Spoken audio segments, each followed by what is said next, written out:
Yeah. But I know you like to read my. I do. I do. I do too, to a certain extent. I always have my paper copy. are you ready? Whenever you are, we're ready to go.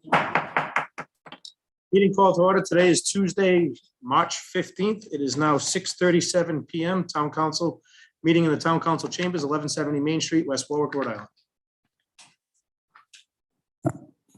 Roll call. Councilman Jason Lichardi, Here. Councilman Mark Bourget, Here. Councilman Jason Messier. Here. Council Vice President Mary Beth Williamson. Here. And Council President David Goslin. Here. Quorum is declared. We want first names tonight. I know. I like to keep you guys guessing.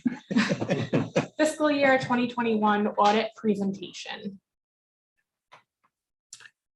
Kristen. Hello, Ron. I'll introduce you to Ron. Ron is here to present the audit summary of our financial statement audit for fiscal year 21. Thank you. I was told to be brief, so I'll be brief. Nah, Ron, just state your name and who you represent for the record. Sure. Ron Nossick, Principal of Clifton Larson Allen, the town's auditors.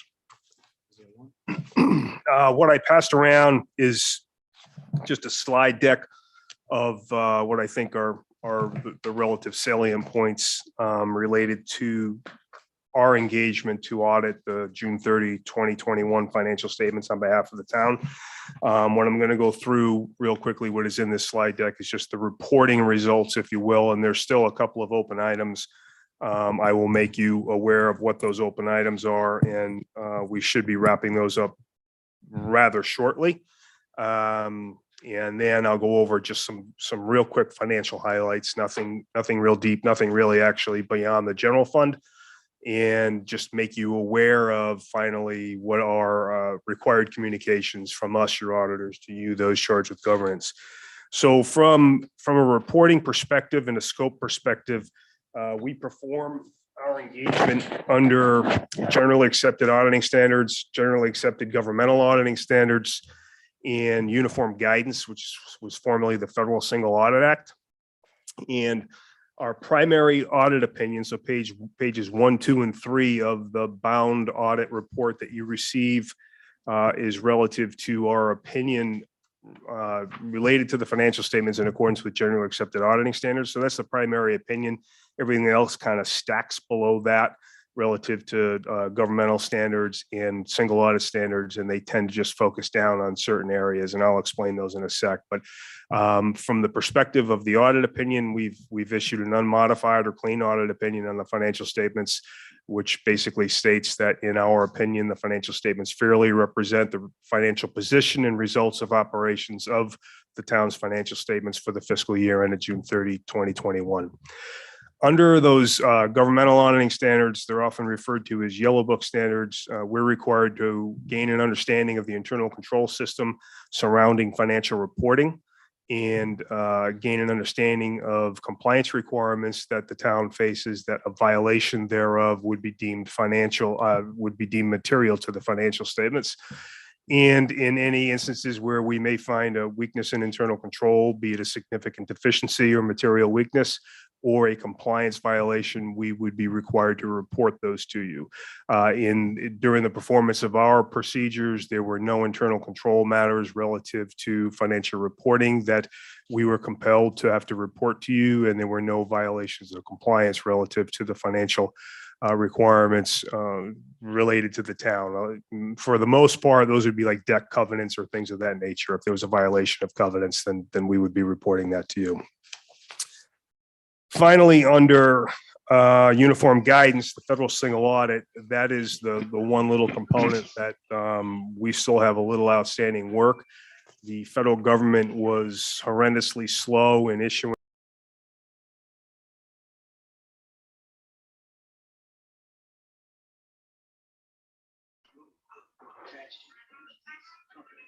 programs.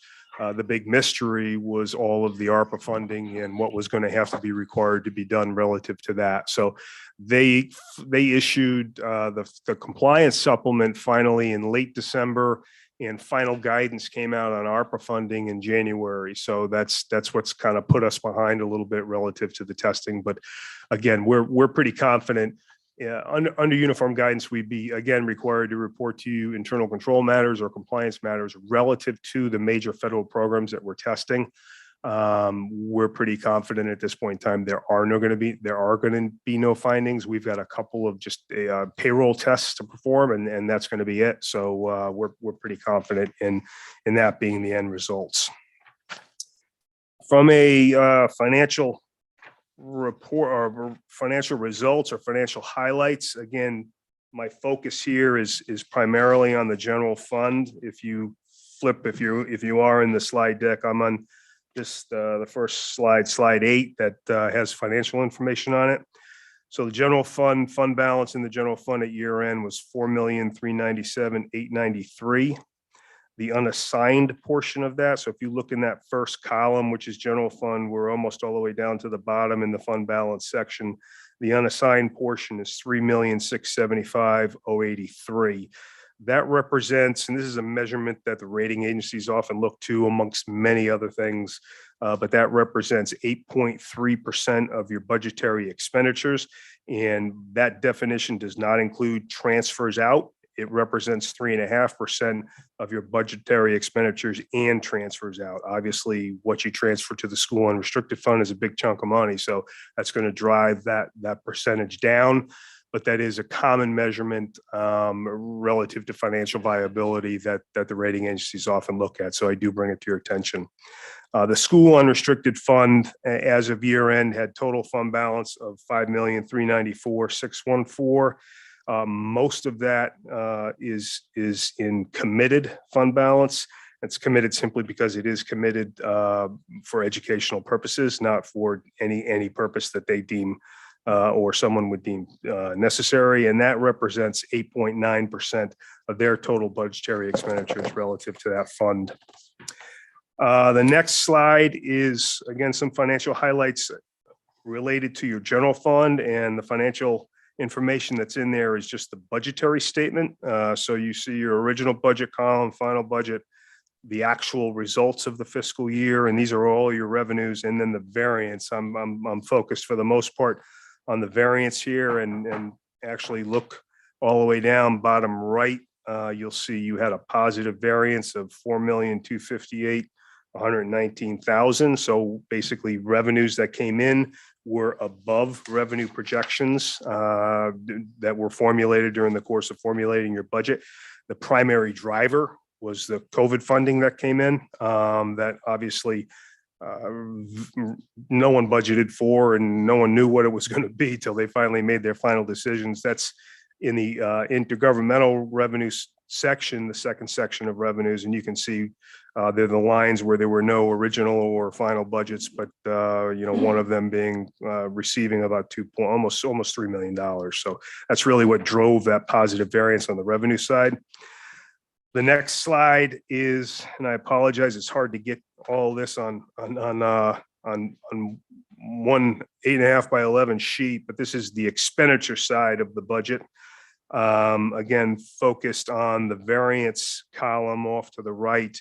If you go down just before your excess of revenues and expenditures, you see that the variance relative to expenditures was a negative variance. So you ended up expending more than what was originally budgeted and projected for the fiscal year. That overage was about almost $2.1 million. And then relative to transfers out, you ended up extending that beyond what the appropriation was by about another 1.5 million. I'm assuming that was simply some of the educational component of the ARPA funding that was just came in and was moved out to the school unrestricted. I could be wrong in that, and I am making an assumption on that. But nonetheless, those two negative variances knocked down what would be considered the overall budgetary surplus to about 600. I mean, you see it right there at the end of the bottom of the column, 682,083. So that was a positive variance overall relative to revenues outperforming budgets in excess of where your expenditures fell relative to the budget. The next financial highlight section, if you will, is simply your long-term debt. And what I'm focused on for the most part here is the net pension and the net OPEB liabilities.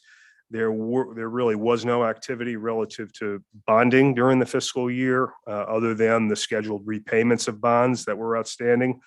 That your general obligation bonds, as well as direct borrowings that you've got with Rybeck and Rhode Island Infrastructure Bank.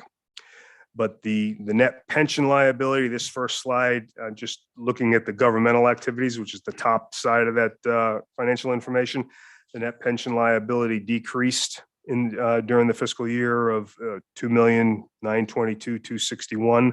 So for governmental activities, that net pension liability at year end is 175,221,325. And then down below the business type activities, so what gets allocated to wastewater, the pension liability at year end is 6,513,619. That also went down for the most part, and there'll be another slide I'll show you. It's relative to market activity in the investments for those funds. The OPEB liability overall did decrease slightly, about $420,000 overall when you combine governmental activities and the business type activities. I did cut these into two slides, one being the government and one being business, but I did just talk about both. So you can flip those slides. The last two financial slides that I'll present to you are really the funding history of both the town pension plan and then the OPEB plan. The town is involved in the teachers plan, but it's not a plan that you control relative to contributions or market selections relative to asset allocations and things of that nature. But what I focus on here is the very bottom of this schedule. So this is the town pension liability for the town plan. And that final line down there is the percentage, the funding percentage of the plan at the end of the fiscal year. So you can pretty much follow the trajectory of what's going on relative to funding and whether it's increasing or decreasing. And again, it was a decent year relative to market. So I think that's what clearly that's what drove down the liability year over year. The contributions also do make a difference in the contributions that were made to the plan during the year. Total 10 million. These are employer contributions, 10,680,162. That was almost 185,000 in excess of what the actuarial recommended contribution was. So you did surpass what the actuaries said you should contribute. And then the next slide is the same thing. Just related to the OPEB plan. And as you can see from the funding perspective, not unlike many other governments in Rhode Island or in New England or throughout the United States, quite honestly, you're only at about 8.4. You're at 8.4% funded relative to that plan at the end of 21. So while the liability is less than what the pension liability is, the assets that you have under management that are helping to drive down that liability clearly are far less. So it's just a far less funded position. And from a contribution perspective, the contribution for the fiscal year, again, the employer contribution was 4,444,857. That was a little over $1 million less than what the actuaries had recommended for contribution. So that would have impacted or at least buffered what market might have done relative to the performance of those assets in the market. And then the rest of them I won't go through. There's a few slides in there that are our required communications to you. All I'll tell you tonight is that while they may seem hodgepodge of areas that we're trying to communicate to you, they are actually set in standard, the areas that we have to communicate, and all of them are supposed to vet out any bias by management relative to the financial statement. So is management trying to make the financial statements look better than they actually are, or perhaps look worse than they actually are? So in all of these categories, we would report to you, and if you can read through them, and you did receive a letter upon issuance of the financial statements, there were no instances that came to our attention that would have caused us to believe that management was trying to manipulate the financial statements in any manner or fashion. So I'll be happy to take any questions you might have, but that's all of the time I'm going to take of yours to go through this. Any questions? Just on that last topic that you were talking about, do you only do municipalities or do you do businesses also, or Myself personally, your company? the firm does the full gambit. Yeah, myself personally, I only focus in state and local government. Okay. How often do you see management one way or the other, making it look better or worse, and not without mentioning any communities, obviously? Yeah, no, in government, it's rare, to be quite honest with you. I have encountered it, I think 2 or 3 times in my career. And as you can tell by the lack of hair and the gray hair, it's been a long career. But typically where you'll see it, there's a couple of topical areas in that slide deck where we talk about corrected misstatements and uncorrected misstatements. So that's a big area. So if we were to have found, let's say 10 adjustments that we brought to management and said, these need to be made because there's errors relative to your financial information. And management chose to post all the ones that made everything look good, but the ones that were making things look bad, they chose not to post those. Clearly, that would be an indication of bias. The other area is that first area and it's a little harder to read from an auditor's perspective, but it's embedded in all of the assumptions that are in the financial statement. So is your allowance for doubtful accounts based in reality, or is it too low because you don't want to reduce that receivable and therefore reduce the revenue? Okay. Just a curiosity question. Yeah, no, that's In layman's terms, we're on the right track. It's been a couple of tough years, right? And all governments and individuals, and I heard a couple of you indicate you have your own businesses. I mean, we've all suffered what's going on. What I would keep an eye on is that general fund unassigned fund balance is starting to drip pretty low. You have over the past couple of years chosen to draw funds out of the fund balance in order to balance your budget. And I trust me, I get the balance. You want to be fair to the taxpayers, but you don't, you have a fiscal responsibility to the town as well. When you look at that fully loaded number, that was, I think around 3 point something that I said, the general consensus nowadays is to have that number somewhere between 7.5% and 15%. So you're quite below the low end of that bar. You can recover that with one good year, to be quite honest with you, but I would just keep an eye on that trend. Other than that, yeah, Well, two budgets ago was less than $300,000. It was $247,000, so it was. We've come a long way, yes. no Yeah. question. Any other questions? Thank you very much. Thank you, Okay. sir. Thank you. Thank you. Thank you. Good night. You too.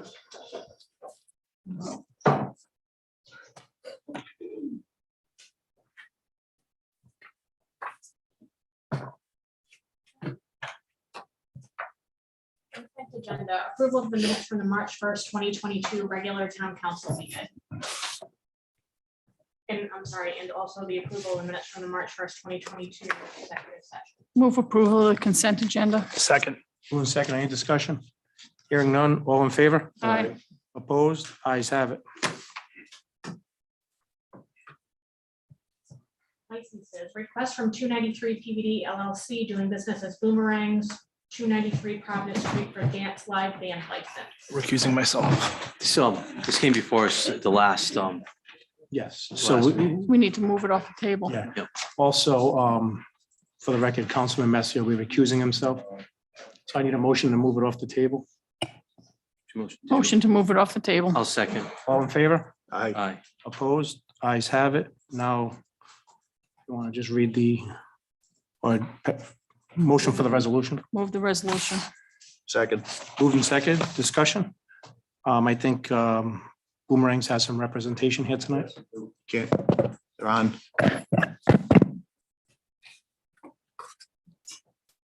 Thank you, Mr. President, members of the council. Just Try and be speak brief. a little louder. Yep. They can't hear you. at the back. Christopher Maselli I represent Boomerangs, 293 PVD LLC, doing business as Boomerangs. And we're here tonight requesting a live band license. As this council probably is aware, this business opened during the middle of COVID. Could you hang on 1 second, Sure. please? Just a little commotion. I think we can hear it. They're gonna try to turn it up. Who's gonna get some volume so they can hear you in the back? That's fine. I can hear it a little bit out of the speakers. Yeah, I can- yeah. He's turning it up now. We can hear him. It's the council that it's difficult to hear back here. Which I don't understand why, because the mic, we're using the same volume, same mic. Normally you don't want to hear us. Can one of you guys just test it? Testing, testing. No. Can you speak better? Now? Yeah. Okay, thank you. I'll lean forward. I know, right?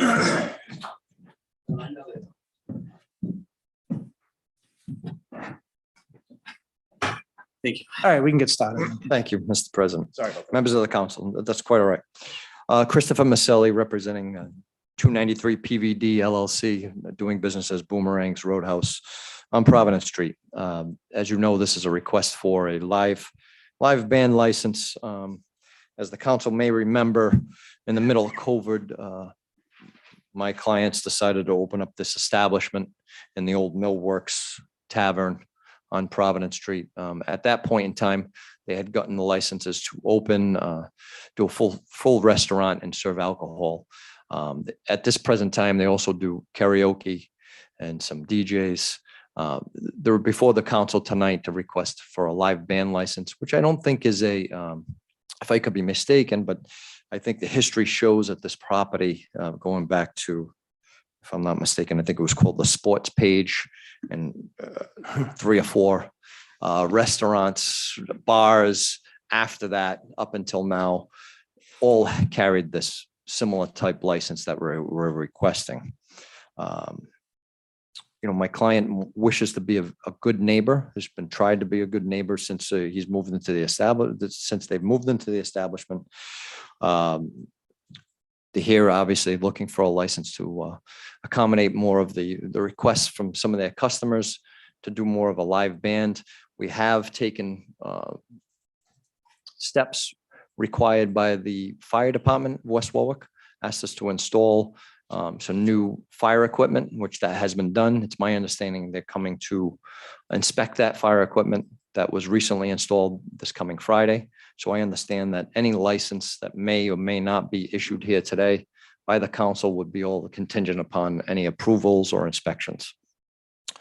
In the thought of trying to be a good neighbor, we all realize when my client moved in, he did also install for safety purposes, which I think is important. He felt as though the outside of the establishment was kind of a little too dark and dingy. So he did install some new lights on the outside of the building. And I know one of the neighbors had an issue with maybe the lights shining towards their house. So he did have the electrician go back and make sure those lights didn't shine towards the neighbor. So he has tried to, if there has been any complaints or issues that have come along, which I don't know of any other ones, but he has tried to address those with the neighbors. And he wishes to still be a good neighbor. And we understand that there's a noise ordinance in the town. We're going to obviously comply with that. When he has had, say, for instance, like karaoke music there, he or she usually has a staff member go out outside the establishment once on occasion to make sure the noise isn't extremely loud outside that would interfere with the neighbors.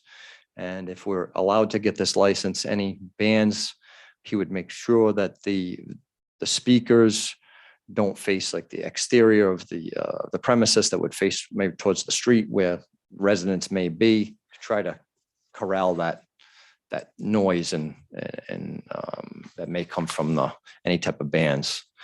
And as far as safety goes, if right now we really haven't had any issues with the karaoke or any other entertainment that's been there recently.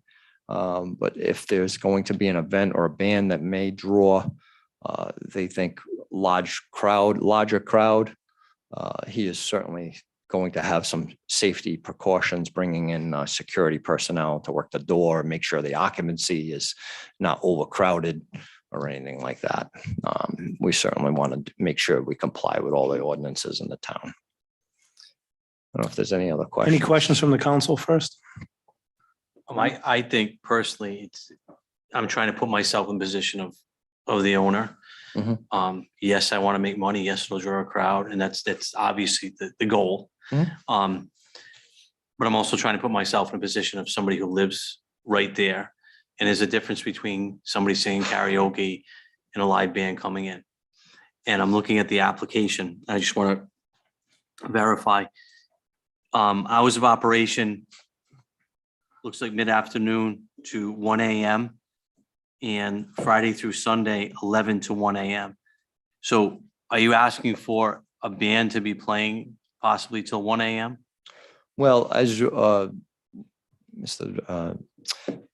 as you know, we have to have the, everybody out of the establishment at 1 AM.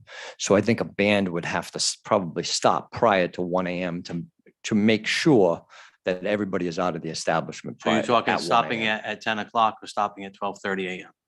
It'd probably be at least 15 or 20 minutes prior to closing, So- prior to the 1 o'clock closing.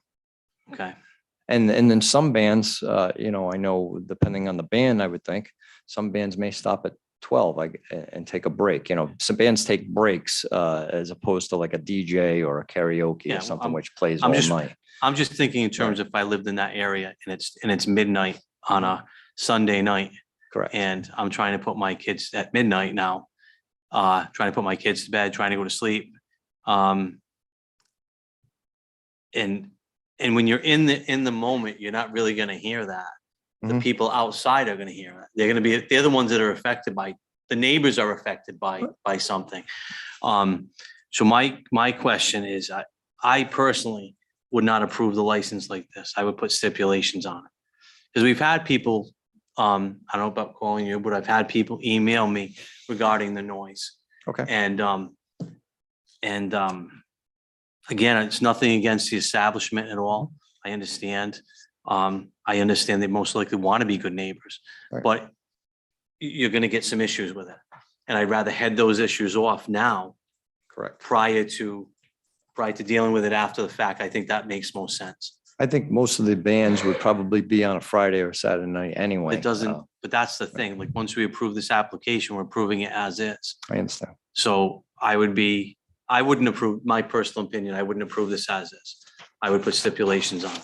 We certainly would be open to whatever, what stipulations, whatever stipulations. the Well, I mean, council things come up thinks too. is We're getting into appropriate to protect springtime. the- Are the doors gonna be open? I mean, that sets the noise out further. So there is also a vestibule on the, so it's just not the main door. There's the main door and then a vestibule that has another set of doors that does help with the noise as well. So my Um, question was, would those doors be open? Are people gonna be outside, hanging out outside? The music's gonna be playing? That could be, according to this, according to you, 12:30 AM. It's gonna cause issues. I mean, I think I'm only speaking for myself, but again, I'd rather, let's head off the issues now before we deal with this. So, I was stipulations, I would wait till the end because I know there's some people here who want to speak on it too. So is a license, so I'll wait till he has stipulations at the end. Mark, did you have something? Yeah, just, you mentioned that your Just client has speak into the somebody, mic. 'cause- yeah, you mentioned your client has somebody that goes outside and checks the noise. Do they actually use a decibel meter or do they just go, nope, sounds good to me? It's, I'll be honest with you. I don't believe it's used by use of a decibel meter. It's by, common sense and hearing of a person, whether or not if they're standing on the sidewalk, whether or not, it's very loud for them as opposed to a person maybe across the street, that would be even further away. I understand that, yeah. but with the high rise behind it, the Mhm. echo comes off of that. So you might not even hear it as loud down in the parking lot as the people across the street because of the way sound waves go. So, I mean, a decibel reading on that side of the street might be a better indicator for you and your client as to what the noise level actually is. All right. I understand. Yeah. I mean, Just a curiosity question, because I know yeah, I that mean, the police, if they get a call over there, They more than obviously likely have- you're gonna be using a decibel meter to see if they're in Correct. violation of Right. of the town ordinance. So I would obviously recommend we that your wanna- client. yeah, we obviously want to comply with that. Right. Mary Beth? No, I'd like to hear what others have to say as well before. I know there are but other I people agree. here. I do agree with Jason that 1 AM on a Sunday night might be a little too late. So I understand. And All I do appreciate the light situation. I think that's being an excellent neighbor, Mhm. because nobody really wants to have light shine in their house all the Right. time. So, And I know he brought the car show before us and we had our concerns and he tried it. He realized it wasn't going to work there and he cleared that out. So I understand he is trying to be a good neighbor and, so I'd like to hear from whoever wants to speak on it tonight. Come on up, just state your name and address for the record. Thank you. I don't know how closer I can get to this mic. Okay, hold on. Hi, my name is Pauline Oliver. I live at 288 Providence Street, directly across from Boomerangs. I should have said good evening to the That's okay. president Oh, no, and the you're rest of okay. the crew. So I don't hear a peep on Monday night when he has karaoke, okay? I do know there's a lady upstairs that live directly over me, and she will complain if a mouse ran across the street, that it would be his fault. And I am telling you the truth, okay? I am very happy for this young man that has this establishment. Not only is it his restaurant, there was a new hairdresser that moved in there. You got a new pizza parlor in there. You've got a new donut place in there. You got Petrocelli on the other side, the Reliable tapes on that side. I mean, as far as noise, I don't think so. And I think you're wrong about that. As far as a band, I'm going to tell you now, I know people that would go in there my age, and I'm 71. So, you're worried about kids. They're no more than the people that drive on the road with their music blasting at 12, 1, 2 a.m. in the morning. Explain that to me. No, it's not right. It's not right. It's not is right. it? I'm not But saying it is. It goes, nobody gets stopped over it. I don't see the police going after them and say, lower that radio. Okay, Well, that's why we have these meetings.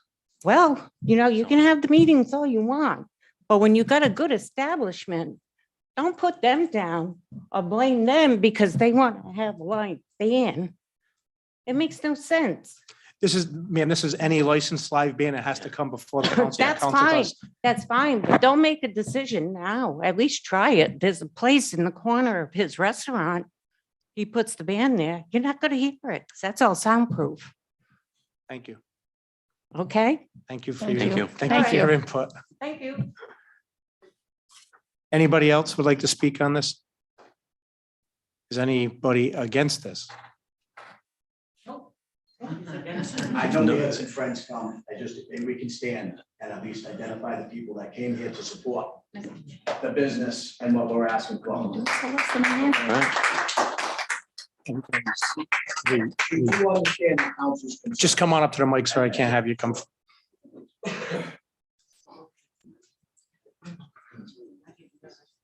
Hi, Just state your name. Patrick Kane, Boomerangs Roadhouse, 293 PVD LLC. So, hi, council members. We certainly understand any concerns. We are aware of a noise complaint that may have been brought to your attention. It was not brought to ours. If it had have been, we would have wanted to work together with that individual to see if there was a way that we could proceed without having to make it an issue that was brought before you in this way.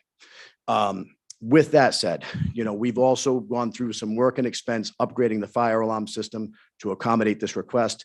That was done in good faith because we want the establishment to be safe. So we want to, operate within the ordinances of the law. The business has been properly soundproofed. We have checked it. I understand that we may not have a decibel wand, but we have checked it. We have not identified any period that the sound outside of the building is excessive at all. I understand that somebody felt otherwise. This person has also felt otherwise in the past. So the complaint origin is a complainant that has put this before, perhaps not your council members, but before the town council previously. Again, as the attorney for the corporation has articulated, this space has been used for entertainment purposes for the better part of 50 years, going all the way back to Thomaselli's, Joseph. These places had live music, okay? We appreciate that someone didn't like it. So they contacted you guys. And I know they haven't liked it in the past, but they have chosen to live in next door to an entertainment venue. This may be a new business, but this use of this space is not a new use.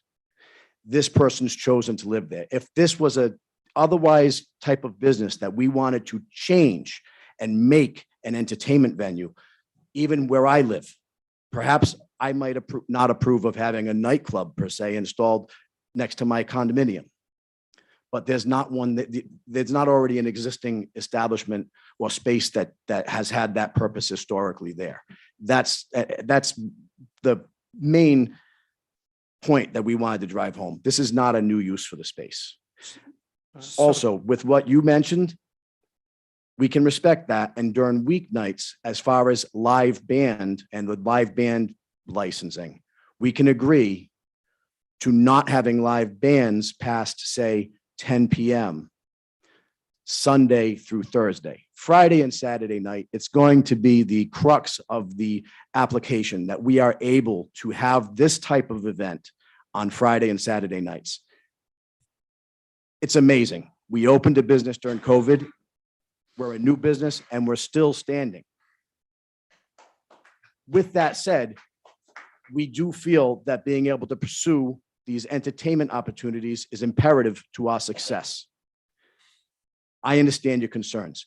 We're willing to cooperate with any town ordinances, including any noise ordinances. I don't believe the complainant brought the police. We've never had a police department come to our facility and identify to us that there's an issue with the sound, which, I mean, if something was going on and the call was made to the police, they're going to come by and they're going to say, hey guys, what's going on? That has not happened. So if there's a certain decibel that they need to perform within, we're willing to cooperate with that. It's not, we're not looking to have an establishment that has noise that's blasting out the neighborhood or anything like that. But we would like to have the opportunity to proceed and have an opportunity to be successful.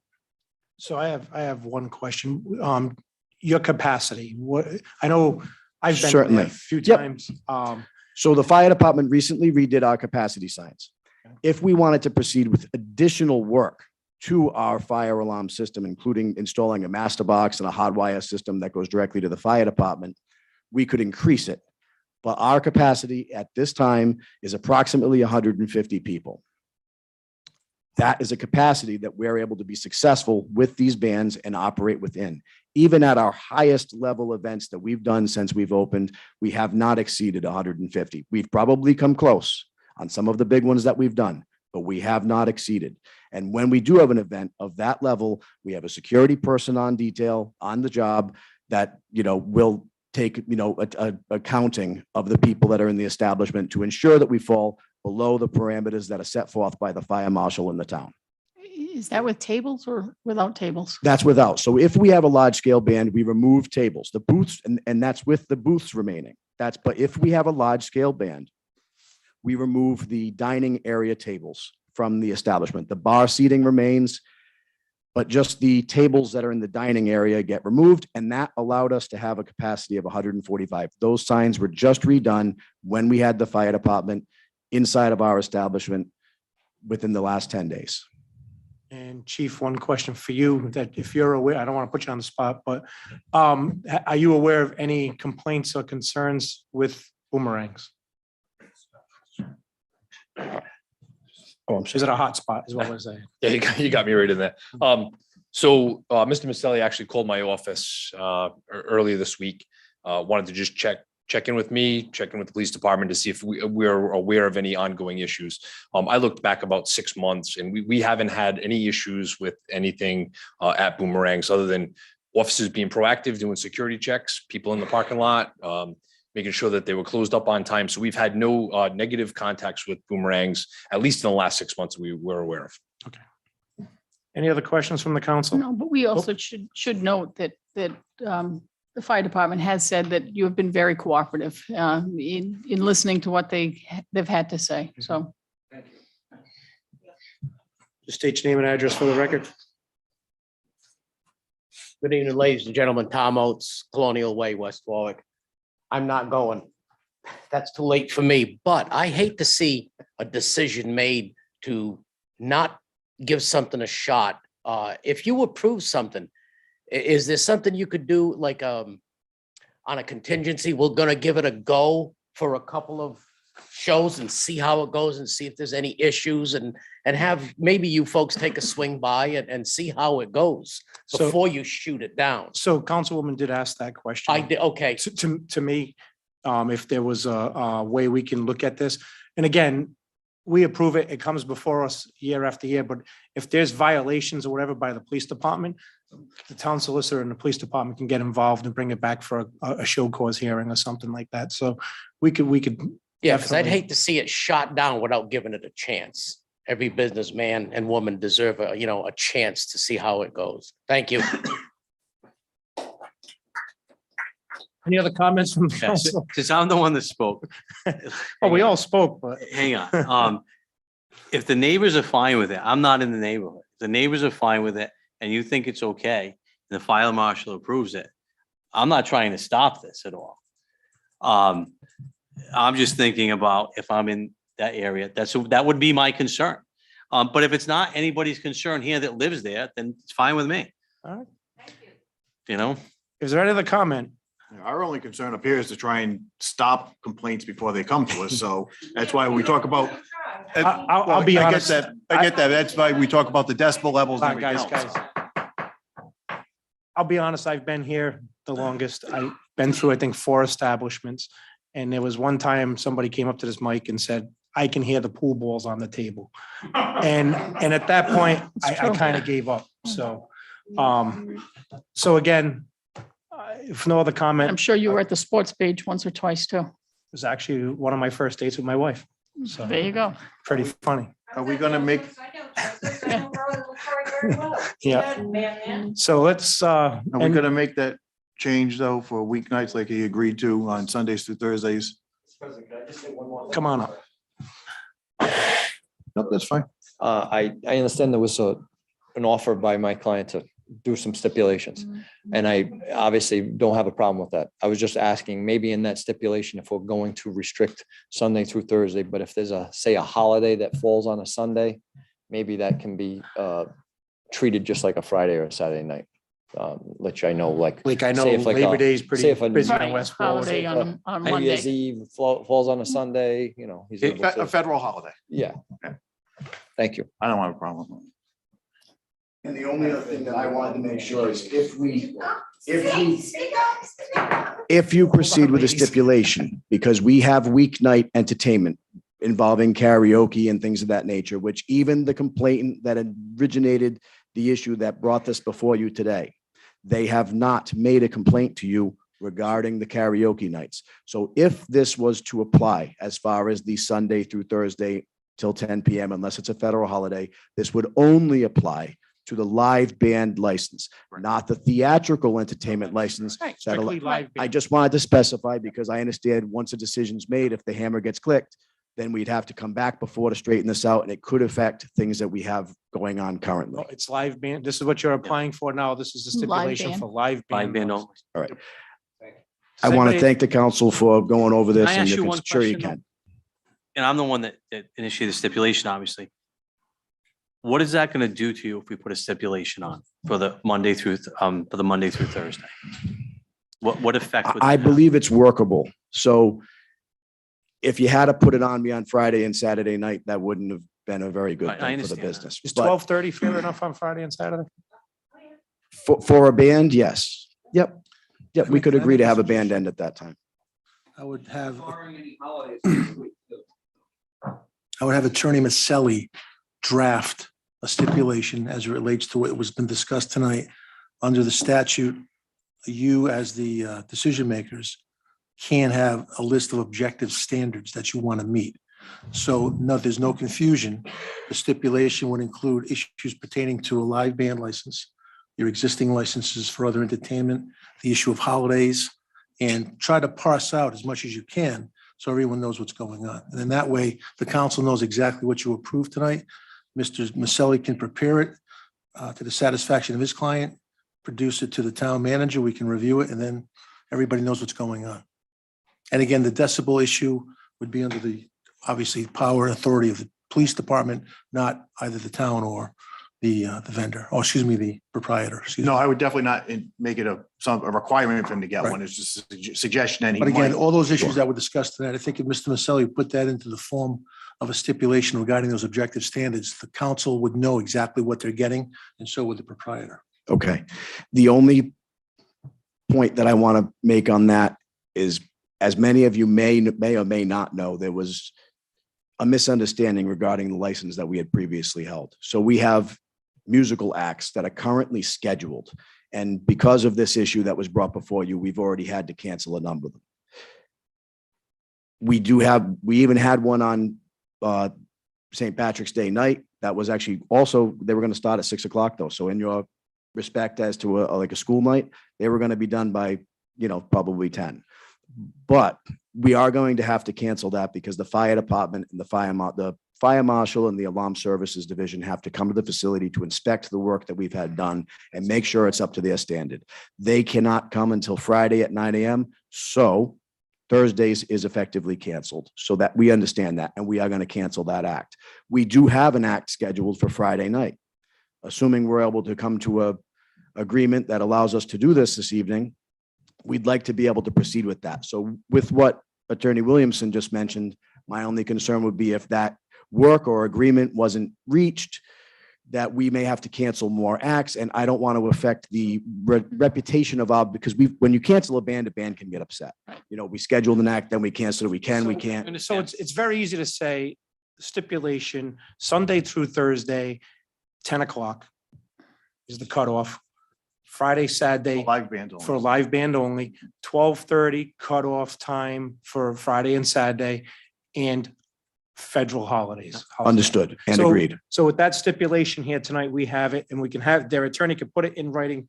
Although we can approve it tonight, those stipulations will be in there. Does anybody have a problem with that? Not at And all. and I'm not so sure it's just Sunday. If you have a Monday holiday, you want Yeah, to be able, that's- so you want to be careful. Yeah, Yes, because don't, That's why I said Don't- federal don't- holidays. I didn't put a day on it. I said Any Yeah, federal don't- holidays like 4th of July could fall on a Wednesday. No, but- You But can you're pretty also much- talking you can about the pretty much next plot day. out your Yes. calendar. Yes. And Yes. given the fact that I've known Mr. Maselli for quite a while, I'm pretty sure he already has an outline for the stipulation and I rearing to go. I would- So I think we could probably get it done within the next couple of days. would agree that we should go ahead and I would be very surprised if there were any violations on Friday night. That's for sure. Thank you Yes, very much, yeah, council yeah. members. Thank you, Mr. So- Kane. Can we approve this right now? Yeah, you can approve it based upon what you've discussed tonight, based upon the instruction you're giving the proprietor, and based upon the town will be receiving something from Attorney Maselli that obviously we can work out to the satisfaction of both sides. Any other questions or comment on this matter? Hearing none. All in favor? Aye. Opposed? Ayes have it. Congratulations and good luck. Good luck.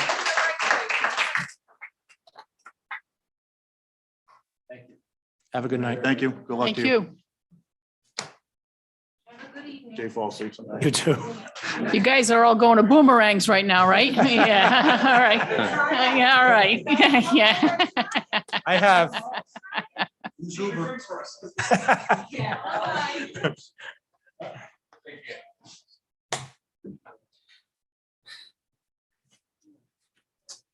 Oh, no. Renewal of private detective licenses. Can we, Move approval of the licenses. after that, Jerry? Second.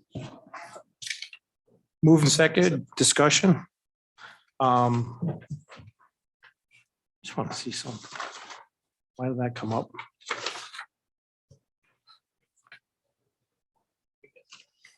Any questions on the renewal licenses for private detective? Any public comment on the licenses since this is a license? Hearing none, all in favor? Aye. Aye. Opposed? Ayes have it. Can I just make a motion to move one of the items up on the agenda, new business one, the Patuxent Valley Historical Society? Because I know that Jerry Tellier has somewhere to be, so that's not a problem for anybody else. We can move that up. That's fine. I have a motion. Do I have a second? Second. All in favor? Aye. Come on up, Jerry. Actually, let's read that real quick. HO1, report from the Patuxent Valley Historic Society. It's on now. Okay. Jerry Tellier, 136 Burlingame Road, president of Patuxent Valley Historical Society. Giving you a final report on the addition that we had put on. The addition is complete. It is open to the public. It is handicap accessible. I'm going to be brief. Our income included 4 different grants. We had a $100,000 grant from the Champlin Foundation. That was for phase 1. That was to get the foundation and shell up. A $95,050 Champlin grant. That was for phase 2 for the finish work. $7,000 from Preserve Rhode Island. That was a matching grant to put a new roof on the existing building. That was not part of the addition. But since we got the grant, while we were doing all the work, we put a new roof on that particular building, on the existing building. And then we got an $8,000 grant from the Rhode Island Humanities. So we had total of $210,050 grant money that came in. Most of that, Cecilia St. Jean did most of the legwork for us for the society. Donations. We had, this is membership donations and other donations through our newsletter, $72,500 that came in. And that included some fundraising and stuff like that. So the cost, the entire cost, which is including the roof of the addition, was $295,490.03. That all came from grants, donations, and money that we had in our account. It is going to be Zero taxpayer money, Jerry? Zero taxpayer money. We're going to be having an open house. You guys will be getting an invite, and we'll be publicizing it on Sunday, April 24th from 1 to 4, so the public can come in and see it.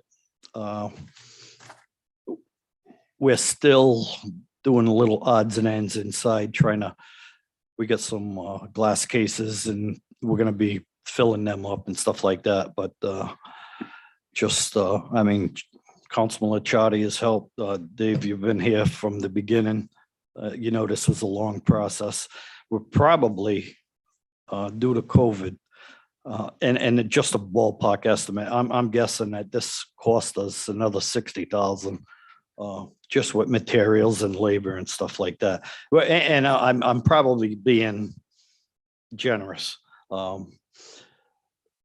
This is not only the bill, I mean, this is everything involved. This is architects, lawyers, all different things. And on top of this, just to give a few things, we had a few businessmen help us out.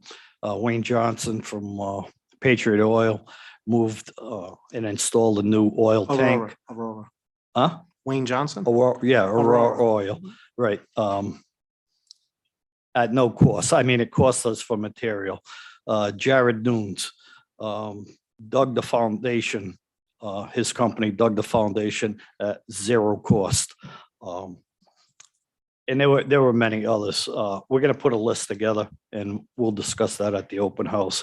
But I just wanted to be brief. It is open. We're open on Saturdays from 9 to 1, 9 to 2, I mean. And like I said, April 24th, it's a Sunday afternoon. It's a Sunday after Easter, 1 to 4. And we'll be inviting a lot of different people. Everything's up to code. Everything inside is pretty well done. And I know we're working with Councilman Licciardi about a possible doing some work with the playground area. So there's still some stuff outside that has to be done, you know, new grass and stuff like that. But for the most part, I thank you guys all for your support, prior councils, for all your support. It took a lot of trust in all of you for me to get this thing done. And again, I'm only one person on a big group of people that made this possible. Thank you, Jerry. And that's great news. And like you said, you know, when a 2x4 goes from $3.50 to $7 to $9 a stud, I totally understand. And even now, I know Plywood. I'm pricing roofs, and to put plywood on installed $110 a sheet. So Yeah, it's, you probably got in just in time, but Yep. it's just, it is crazy. He So undercuts himself a lot, though. It was a big group, but they trusted him enough to continue making him put him in charge of the whole thing. So he did a lot of great work, which I learned recently. So great job, Jerry. so I've had the, I guess, pleasure of, of speaking with Jerry many times on this over the last couple of years. And it's in my ward. And he did a great job. And if you didn't push so hard to get it done, it wouldn't have gotten done. So you deserve a lot of credit for that, which I know you won't take. So I thank you. Great. you do. Come on down and see what we got. It's the preservation, a lot of history in the town is over there. So. thank you, Jerry. Thank you, Thanks for Jerry. getting me out of here. Yeah, thank you. Thank you. Hold on, one thing to Jerry. We'd like to look at the landscaping for possible donation or whatever we're gonna do. I'll get it. All right. Okay, thank you. Thank you. Another guy steps up to the plate, and that's what it's all about. Thank you, Jerry. Thank you. Thank you, Jerry. Thank you, Derek.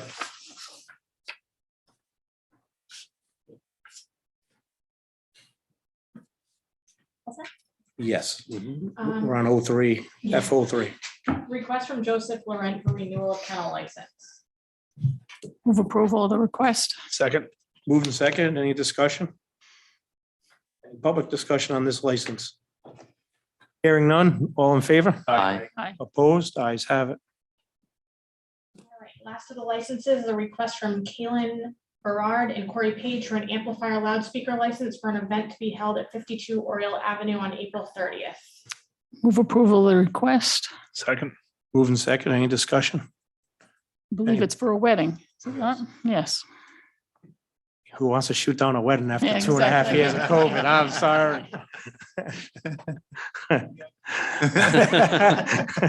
Do you need help? Well, you know, we can deny this. Yeah. Just kidding. Don't hit him. And don't hit me. Yeah. It's only from the council president. That's right. Any other comment? Hearing none, all in favor? Aye. Opposed? Ayes have it. Good luck. Good and luck. Congratulations. Good luck. Hopefully it's a nice sunny day. You just cursed it. I'll write that date down and watch the weather. All right, appointments and resignations. Resignation of Bert Mollahan from the Board of Canvassers and Registration. Move approval with regret. Second. Huge regret. Moved and seconded. A little bit of discussion. Sarah, did you bring the parking license with you? I didn't, I gave it to Paul, but I wish I did. All right, so Bert's been doing this since what year? 28 years. 28 years he's been involved.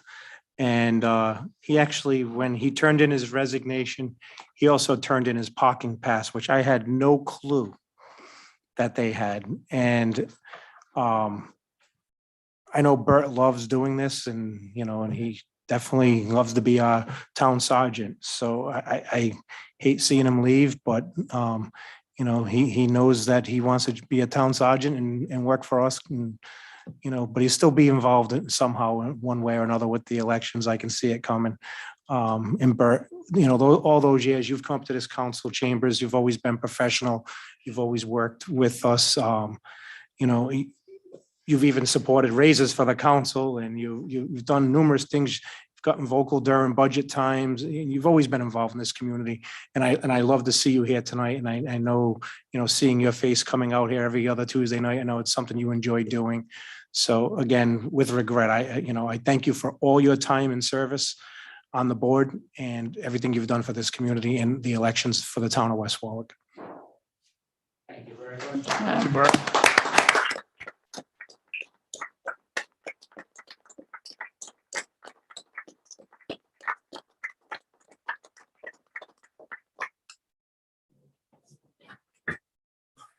Any other comments from the council? Just to add a little bit to that is, talk about integrity. There's a man with integrity right there, and hopefully whoever fills your shoes will replace the integrity as well as the shoes. So I appreciate your time of service as well.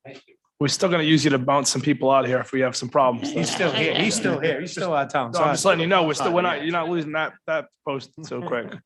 And it's such a long day for me, being 91, I gotta get up at 6 in the morning and you don't get through till 8 or 9 at night. By that time, I'm just exhausted. Yeah. And then my wife needs me too. Otherwise, I never get it up. Happy wife, happy You happy should have life. said that before that young couple left. That's a, yeah. All in favor? Aye. Aye. Opposed? Ayes have it. Thank you once again, Bert. Request from Christina Messier for reappointment to the Board of Assessment and Review for term ending March 2025. Move approval. Second. Moving second, any discussion? Hearing none, all in favor? Aye. Opposed? Ayes have it. Request from Nathan Shapiro for reappointment to the Library Board of Trustees. Move approval. Second. Moving second, any discussion?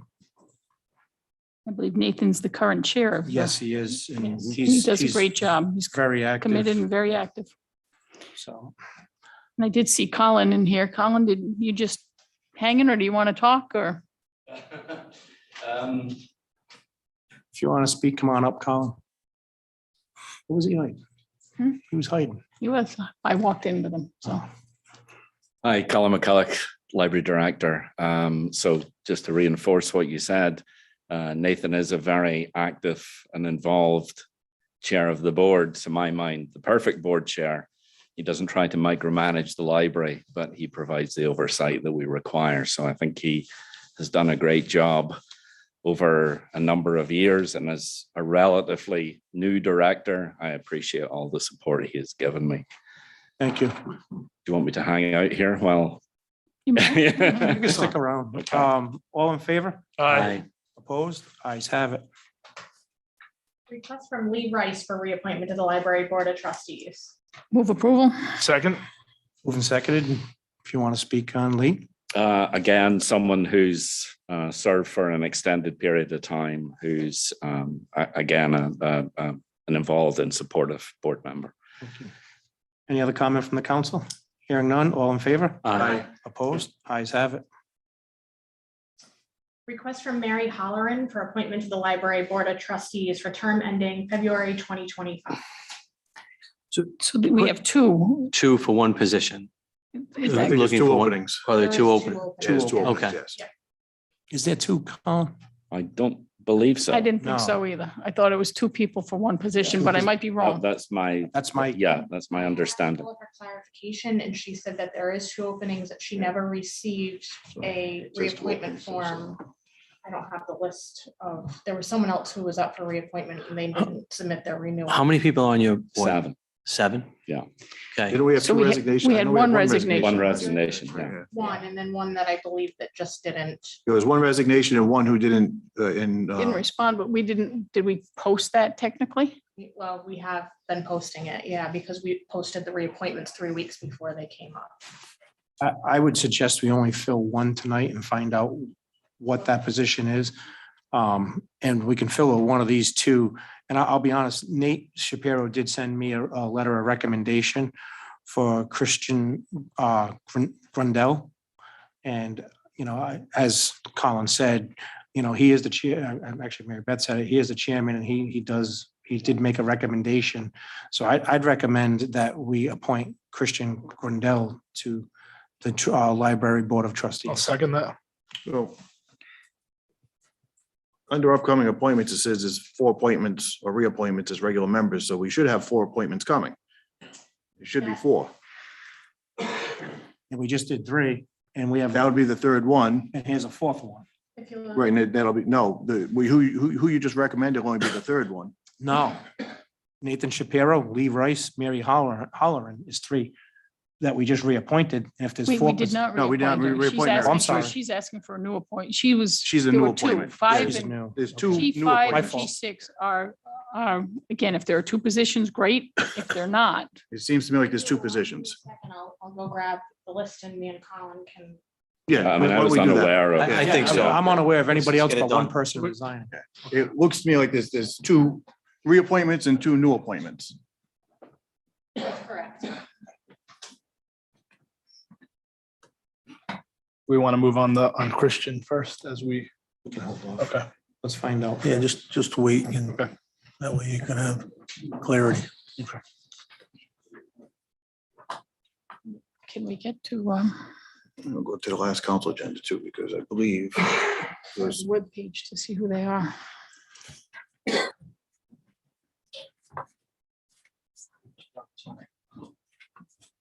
Who are the current board members, Sarah? Do you have that? I do.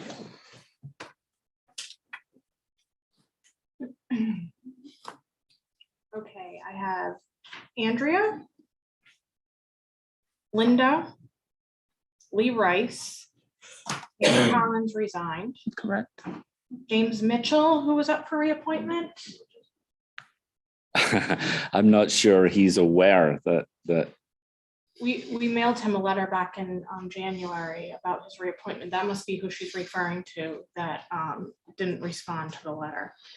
So I don't know. I mean, I'm happy to convey to him that, you know, he has this oversight that he That's fine. I'm hasn't. suggesting we do one tonight, and then One, and if then that, wait. if that's truly a vacant position, then, you know, I hate to, if the guy, if he didn't receive the letter or something happened. Yeah, I don't know what. I mean, as far as I'm aware, We don't send he them has registered, no, correct? he has no plans to, you know, to resign from hasn't the said board that. or not Okay. re-up for his next term, so. Well, I can work with Colin and Paula to find out, get to the bottom of that, and then we can put that on for the next You agenda. want to postpone these two then, just for clarification? Is there anything that says that you Table can't both. bump the number of people up? I'm not sure. I don't, I would suggest if you're not clear, table the last two, and then you get clarity, and then perhaps a question, excuse me, an answer to your question. Right now, your board's at 7. Yes. There's probably a reason. Right, and we can check on the authority, but if you're going to change that in the future, you might want to change it by 2 to keep it odd Odd. number. Yep. I'm going to make a motion to table G5 and 6, the two appointments for the Library Board of Trustees. Second. Moving second, all in favor? Aye. Opposed? Ayes have it. Thank you, Colin. Thank you. Thank you.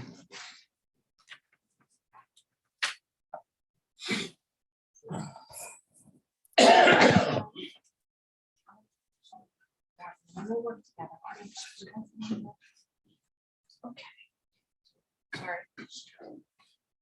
Okay, moving on to item 7, request from Renee Kutu for appointment as alternate member of the planning board for term expiring July 2025.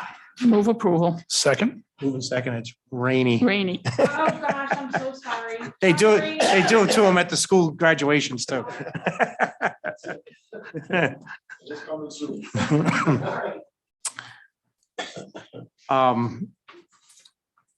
Did somebody make a motion? There was motion And and a a second. second. Yep. Rainey has always been representing the communities on the school committee. He's always worked hard and I think he'll do a great job on this board himself. If he's anything like his son, he'll do good. And so, and his wife, but we'll see how that goes. Okay, Rainey? David? David, Oh, God, Yes. you devil. Comes out of nowhere. Yeah. I would like Hi, to Al. say, hi, I would like to say that I had the pleasure of working with Rainey when he was on the zoning board. And as legal counsel of planning, I think he'd be a welcome member. Thank you, Al. Any other comment? How do we argue with the voice? Hearing none, all in favor? Aye. Opposed? Ayes have it. Okay. Request for appointment to the Board of Canvassers and Registration for term ending March 2028. So we have 2 or 3 applications, 3 applications here. We have to move it, right? Before we can discuss. Yeah, we have to. make a motion. Moving a name, so we have Well, to, just No, move it, then we can move- discuss them. I'll move it to discuss. Second. Move seconded discussion. I'm gonna stick to my guns on this. JP Millet is an alternate right now. And if anybody's seen JP Millet work during election time, he's nonstop, like Bert said, 6 a.m. to 9 p.m. And he's constantly going. And he's worked his tail off on that board as an alternate. And I would like to see him move into the permanent position from moving forward. That's just my opinion, but that's my thoughts of moving JP Millet. And then you have two other candidates that put their name forward. We can look at those two for alternate after we advertise that position. And I agree with Dave on that. JP's been alternate now for 7 years. We've made the comments in the last few meetings that, you know, the alternates are preparing them to take on the full-time spot when they open up. He's dedicated 7 years now, and I have seen him at the elections, and he definitely works very hard. He's at every single one, and I think he'd be a great person to take the shoes of the Mr. Integrity sitting there. I think it's a no-brainer for, if you take the name out of it, somebody who's been on the board for that many years, they should have the choice if they want to become a alternate to a full-time member. This happens to be JP Millet, so I don't see any reason why we shouldn't. I think we only have 2 names here anyway, right? Well, I think there is a third one that has come in. Yeah, I don't know where the third one is, but they Yeah. emailed it to us. As of the posting of the agenda. Probably not. Yeah. Correct. And actually, the other name that we have on the list right now is Paul Richards, who actually also works very hard. And you see him every election day and he's there. So For quite a few years. He's the best. He's a great guy. Absolutely. I think he's earned the right to have the Yeah, I think Paul regular would do a spot, great and job I too. think- And hopefully Paul will apply for Alternate. alternate. Any other comment? So we have the name of JP Millet, John Paul Millet. All in favor? Aye. Opposed? Ayes have it. Thank you all. Oh, he's on. How do they unmute themselves without even? Thank you for all the kind words. They're greatly appreciated. And it's We know going to you be listen, we went to say any of them. with Mr. Monahan. Thank you, JP. And again, you got some big shoes to fill as the, when you go on there permanently. Absolutely. Good luck to you, JP.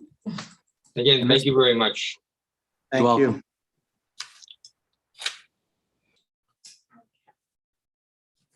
All right, new business 01 was already considered earlier in the meeting. So new business 02 is request from the police chief for police radio purchase in the amount of $19,800.50. Move approval. Second. Moving seconded. Chief? Hi, good evening, town council members. In a continuing effort to replace the police department's radio equipment over a 10-year period as part of our capital improvement plan, I'm requesting to purchase the following radio equipment from Cyber Communications of Warwick, Rhode Island. 5 Motorola APX 6000 portable radios. The cost is $3,960.10 per unit. The total cost of the purchase is $19,800.50, which would be made using the Sourcewell contract under the Rhode Island Master Price Agreement. The funding source for this purchase, if approved, would be 5 open grants that we've had in the police department, totaling approximately $9,200. The last remaining part of it would be $9,500 taken out of the police department's communication line item for a total purchase of $19,800.50. And again, this is to replace our portable radio systems. Certainly, we can't afford to replace them all at once. Most of our radios now, the older ones, are approaching 20 years of service. Parts and service are not easily accessible. When we do have a repair on those, the amount of money that it costs to repair those sometimes is almost as much as replacing it with a brand new one. So we're trying to purchase, 3 to 5 radios per year, ultimately outfit the entire police department as it goes. So Chief, the only ARPA funds comes from is 5699. That's correct. Correct. Yes. Thanks for doing that, because this could have been an easy, we want to use all ARPA money, and that's, Oh, it. we're So I trying to know a be- lot went into this, so. No, luckily I was Noticed. I was able to work with Kristen, the finance director, and we had some open grant funding sources. So we want to use the stuff that we can.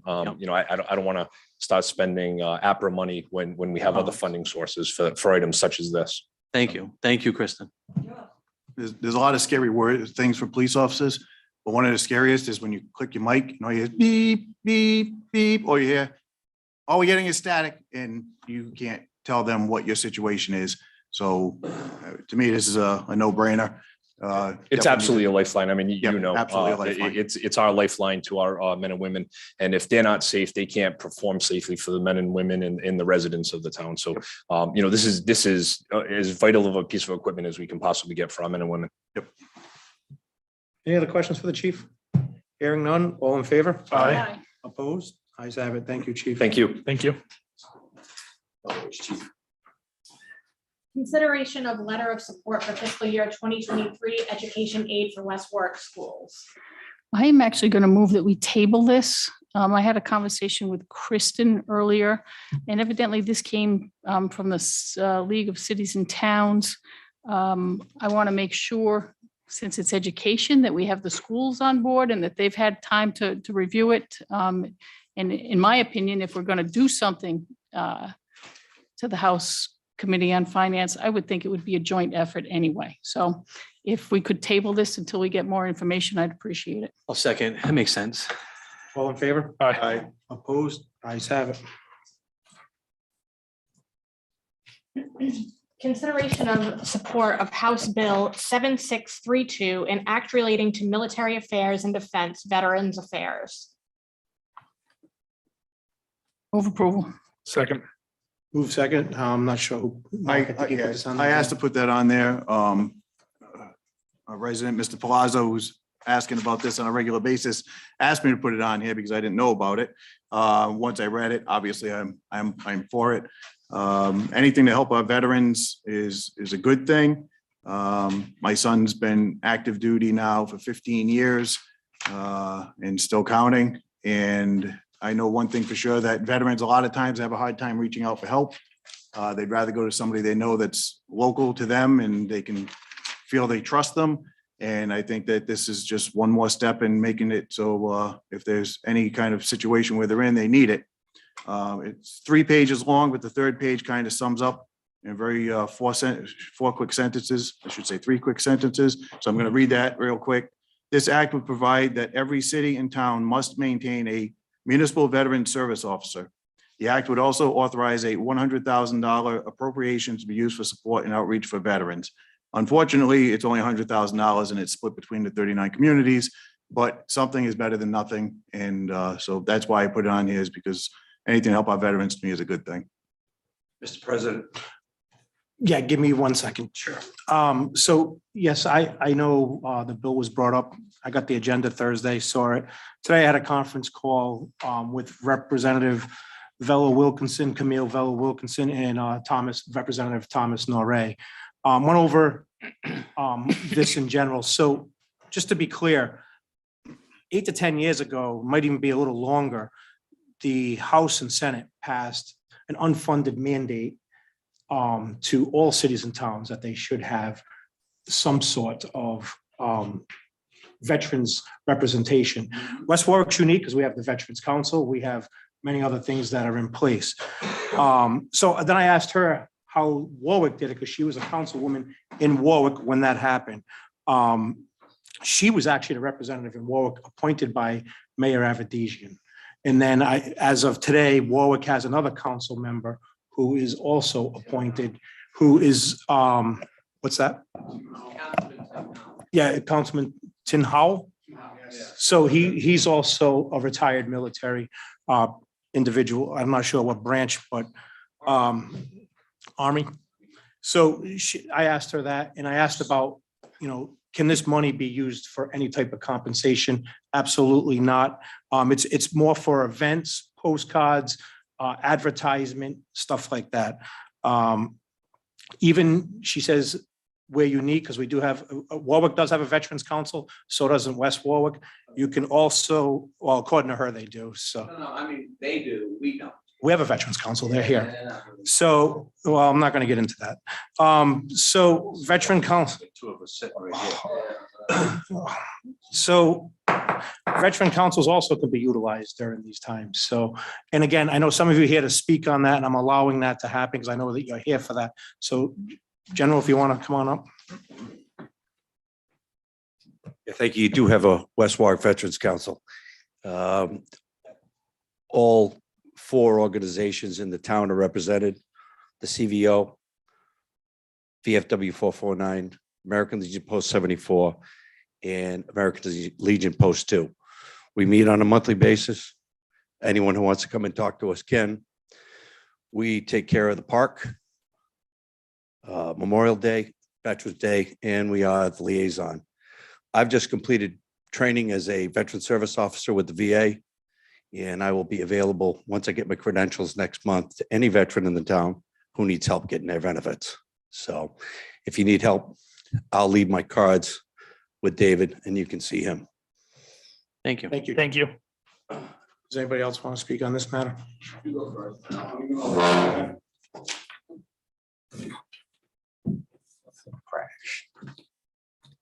Alan Palazzo, 5 Robin Lane, West Warwick, and I asked that this be placed on the agenda. I've been raising the issue for about the past 3 or 4 months at least. And I thought it was something, because I see the council all the time memorializing bills to the General Assembly to encourage passage. And that's why I asked that this be placed on the agenda. The last time I spoke, someone mentioned that, hey, why don't I volunteer? I have too much on my plate. I suggested Deb Schusterman, who's a retired Navy E8. If anybody knows anything about the Navy, there are 2 groups of people. One thinks they run the Navy. The other one actually does. And she's senior chief petty officer, and is part of that group that works.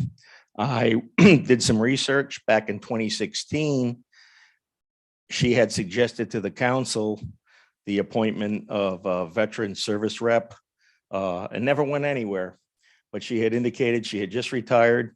She wanted to provide service to the veterans in town. And that's why I've been suggesting her name as the single point of contact.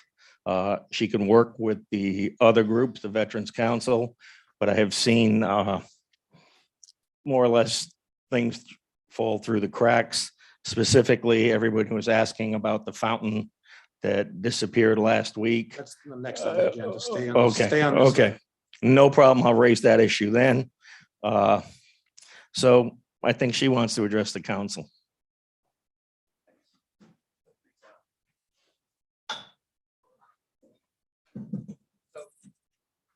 Hi, you haven't seen me in a couple of years. Just state your name and And address. Deb Schusterman, 43 Governors Hill. So in 2016, February 16th, as a matter of fact, 2016, I came before this council, okay, with a proposal for a veterans advocacy. And I was asked to come back, okay, which I did in March of 2016 with what was laid out of all the responsibilities for the veterans advocacy. And I was told there's a veterans council. I've been living in this town since 2009. Okay, so that's 12 years. And nobody's reached out to me. I didn't know we had a veterans council. I am also a certified veteran service officer through the VA. So regardless, and people in this town know because I'm also a realtor. So I reach out to folks. So they know to come into my office, whether they're going to buy real estate or sell real estate or not. And I connect them and I get them on the e-benefit site. So I don't really think that I need a title, but I was here 6 years ago to present this and nothing was done. Well, we're going to table this and we'll review it. And it's been 6 years and nothing's been done. And all due respect, okay, to the colonel here, but okay. Senior chief. Okay, all right, general. But nobody's ever reached out. And there's 3/4 of the veterans in this town that don't even know we have a veterans council. But I get phone calls all the time. So either they have to get out to the community, okay? They shouldn't say, well, they can come in and see me. They have to get out in the community, okay? If we're gonna do something, I think we should support this bill. It's gonna pass the House anyway. So we need to get a veteran service officer. It doesn't have to be me. My plate is full right now, okay? But this was brought 6 years ago and nothing still has not been done, so. Thank you. And also, just to point out, there's time restraints on applications for this money also. There's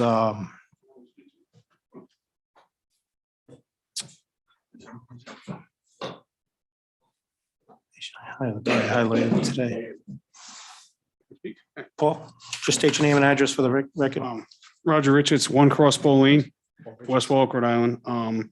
So I'm here today as a veteran and a taxpayer of West Warwick due to the nature of my job on the outside. But I will say I support this bill. I've been, trying to follow it ever since Deb said it was announced in 2016. I belong to the post where Bob at the 449 on the Hill, and I'm soon to join the Legion.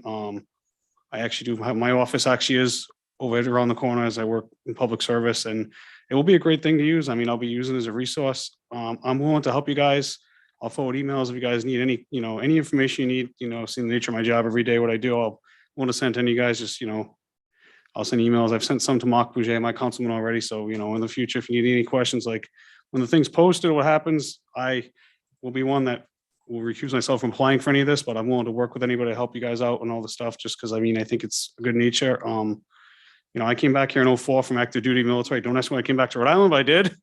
I had to go through my state reps at the time to get some of the stuff fought for like my tax credit. But I also think this bill, hopefully it passes, which it should. It would be good for this. I know you had an issue recently a couple of years ago with the Phoenix House, and the word veterans was mentioned.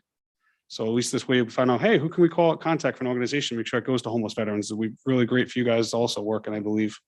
So Tom Noray's been great. I talk to him all the time, like you do. Camille, we have a great team up there for the veterans, fighting for us at the State House, and stuff's getting out there. The colleges now all have usually a veterans representative, like except for CCRI, they're working on getting that position funded. So a lot going around. If you guys need the help, I'm here. I might be a pain sometimes on other issues, but this is one issue I'm really willing to kind of, I know I'll get on that topic later, but and there's also another bill out there. It kind of tails into this, but there's one that's coming out right now where they're looking to give, I guess, a bigger tax credit for any disabled veteran, whether it sounds like either 10 to 100%. I don't know, have clarity on it, but it's on the list of bills. Just quickly, it's there's another bill that Tom. Oh, there's a new bill coming out for property tax relief. You guys might hear about it. I don't know if what it's gonna be, but. And the last thing is Massachusetts has full-time veteran service offices where they're paid. I know this is, going to be volunteer, but hopefully Rhode Island, this will lead to something like that where, it'll be a posting for each town has one where it's a salary based. But like I said, I'll entertain and help you guys out any information you want, like, hey, what kind of questions you think we need for an interview? Just, Mark was again, to me, you can all email me. And I'm, willing to, volunteer my time and help out with this issue because I feel it's important. Thank you, Roger. Thank you. So my point in putting this on here is, again, my son being in the military, he tells me the stories of some people that are no longer with us because of their service and what it's done to them. I know campaigning, I've had a lot of veterans that live up in Ward 5 apparently, because a lot of them bring up the fact that they don't feel like there's any services in this town for them and they want to know what I'm going to do about it. Mr. Palazzo's been bringing this up. I just think that this is something we should support and try and get it out there. This is still the greatest country in the world. I don't care what anybody says, and it's only as good as it is still because we have men and women that are willing to put on a uniform and serve. And I think when they come back, we need to do for them what we can in order to make sure that they can deal with anything that they may have to deal with, or help them on a financial level if we have to or can, just to thank them for their service, because there's no other country I want to live in. I don't disagree with that. I will also say, if you happen to run into any constituent, and I'll just speak for the council here, if you run into any constituent, I know I have always reached out to those two gentlemen there. Also, state reps, senators, and then I've gone national. I've worked with White House and Reed's aides through the years. And if you can call them, and they usually get it resolved pretty quick. And, I've personally seen where my aunt wasn't getting her husband's VA after he passed away. I called White House and it was taken care of within 30 days, where she was fighting for 6 to 9 months. So again, I mean, I know we want to put this position in place, but we got to put some sort of criteria together, which the bill kind of has a lot of criteria involved, but then we have to advertise, then we have to pick some. As- No, now, I I mean, this is just approved, this is No, just no, supporting no, the but bill. It's no, supporting the but bill, that's it. again, there's also timelines to this bill of when you have to apply for this money. And if you don't apply for this money, it gets put back in the general fund. Right. So Which that is the last thing we ever wanted to do. Are either of these two gentlemen potentially able to be Oh, we, filled again, for these we positions? advertise it, see who's interested. Everybody just said they have a lot on their plate, so we'll see who puts their name forward. But see, and to me, this But we still position, I have to don't mean. build sorry, that Jack. position, but we can support this bill here tonight That's right. That's and, what's, and, that's and what's on continue What's on the agenda. working on the this agenda. position. Exactly. And for your information, Alan, oh, My bigger concern is not the stuff that you can go up the level on, is somebody feeling comfortable with somebody locally that they can talk to if they're experiencing other issues that a lot of our servicemen and women experience. And- That's my bigger issue. And that's why I was saying, if somebody's comfortable talking to you, somebody might not be comfortable talking to anybody out there, but they might be comfortable talking to you. Again, I was just saying, you can go to your, delegation nationally and they can help with that. And if anybody on this council's not comfortable calling them, call me, because I'll call them for you. I have no problem with that. so for informational purposes, there are actually 2 documents that were forwarded to not all councilmen, but the ones I feel I can get a response from. One deals with the posting for North Attleboro Human Resources, the positions. The other one deals with the town of Somerset, Mass, job description, et cetera, et cetera. It seems, I'm a believer in don't reinvent the wheel, cut and paste, and you can probably get that out tomorrow. I just wanted to point that out. If you don't have it, I'll be happy to forward it to you. But as I said, certain council members do have it. I just wanted to throw that out. You want to forward that to me, David? I don't have it. Oh. Since I'll forward it out. Thank you, Mark. Since a lot's been discussed tonight, I know we're dealing with this, but. Just the bill itself. But can I ask a question? It's related to the bill, but not to the bill. So I know a lot of you spoke tonight. First of all, thank you for your service. I'm not a veteran. If someone reaches out to us, say tomorrow, General, are you the person right now that they can call? How does? Anytime, David has my number. Okay, I have offices at Providence, at Westminster, and with Kasim Yarn on Jefferson Boulevard. okay. Thank you. Thank you. With that being said, all in favor? Aye. Opposed? Ayes have it. And Alan, thank you for bringing it to your councilman. If you want to, I'm sure Mr. Richards could give copies of those documents to Sarah. She could print them up before even the meeting's over. Okay. Time's a wasting. All right, let's move on to 5. I'll email it to you guys. Thank you, Roger. Discussion relative to the American Legion's removal of World War I fountain. So I put this on actually, Mark put it on the agenda. I'm sorry. Probably for the same reasons, though. But I sent an email to Bob. I spoke to Charlie. If they want to come up and just explain what happened and what's going on. Before you do that, the reason why I wanted to put it on the agenda is because it was all over social media that the town wanted this gone. And I wanted to make sure it was clear after David's explanation in your email that it was, the town had nothing to do with it and it's not a monument, but I'd rather have them hear it from you. Okay. This was a water fountain that was moved in 1936 with lead pipes in it. And over the last couple of years, it has started to degrade and a few stones had fallen off the top. The Veterans Council became concerned that this was a safety hazard. At no cost to the town, we put not the American Legion, the Veterans Council put a request into the National Guard to have the fountain removed before a stone that weighs about 50 pounds fell off and hit somebody in the head. It was a safety hazard. So the National Guard, at no cost to the town, came in and removed the fountain for us. Also, I'd like to mention to the council that I've also asked the National Guard to come in. If you've been in the park, you've noticed that the stone walkways and the stones around the World War I monument have sunken and have become overgrown.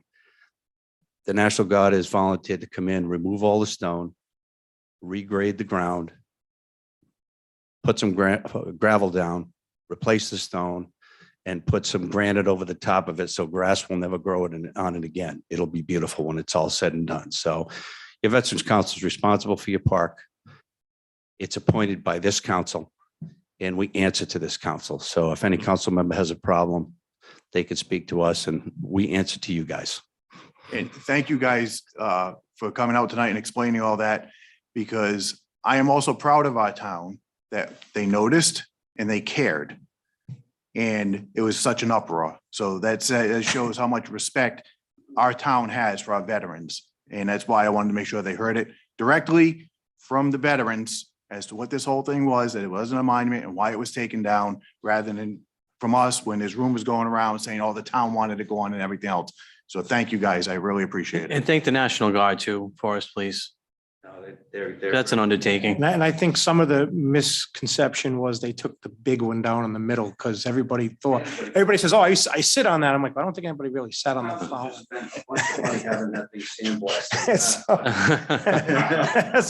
So again, I think some confusion there. And thank you for coming out tonight and clarifying. And thank you for answering my phone call, and thank you for your email that night. I was getting, you sent it quick, but I was like still trying to get the answer, and I reached out to Charlie too. So I was able to get 2 answers to the rest of the council via email. So. And we appreciate that as well. Thank you. Moving on. Upcoming appointments. Sewer Use Board of Review, appointment to fill vacancy as an alternate member with a term to expire October 2024. Sewer Use Board of Review, appointment to fill vacancy as a regular member with a term to expire October 2023. The Board of Assessment and Review, I believe, was just appointed, so that is no longer a vacancy. The Board of Canvassers has also been filled. West Warwick Library Trustees, 2 appointments or reappointments as regular member with terms to expire February 2025. The Planning Board appointment was filled. We still have a vacancy on the West Warwick Recreation Committee with a term to expire February 2024. Can I just ask a question on the appointments? Sure. Now that we tabled the 2 library ones, does that mean that other people can still put in for it when it's off the table, or is it just reserved to those 2 applications that had tabled? No, because the individual who might still be in the position has to reapply to. Okay, all right, just wanted to have clarification. Thank you. For the record, I'm going to recuse myself during public comment. So, you can Just please gonna note speak that. on behalf of the rec board. I wasn't, State your name. you don't know it, Public might not. it's Derek Reed. Rec committee. I wasn't here for the last meeting where you guys discussed the time frame for people to be appointed to these boards. What was the final outcome on that? Sorry, you want to just clarify that? I'm sorry, I was writing. I apologize. What was the question, Jared? The new timeframe for Appointments. postings and appointments. Oh, so the vacancy goes on the council agenda after the vacancy one time, and then I advertise it on the website and around town hall for 10 days Okay. before we. So the rec committee was on here for a vacancy, the last agenda, correct? I would have to look, but I believe so. So from that point is 10 days. Oh, yes, yep. So if someone had applied last Thursday before this agenda was posted, they You have an application, no? I was told that he sent it in a while ago. wasn't given one, but Yeah, Nate Hunter sent his in. It's here somewhere. okay. We'll have to double check it. Yeah. All right. Thank you. So I don't think that it was on the last agenda. I can look online. I have it right here. Did they just resign on the last agenda? Was the I think we resignation saw. Yeah, he the- did resign last agenda, yeah. So this is the first time it's been This is on. the first time it's been on the agenda. That Yes, might be why you yes. didn't give it to me for this agenda then. Yes. Okay. Come on up, state your name and address for the record. Jason Licciardi, 26 Carlson Circle. First, I want to say that I'm here to represent myself as a citizen. I have been to the Ethics Commission. I've gotten a written opinion from the Ethics Commission that is currently in Town Hall. So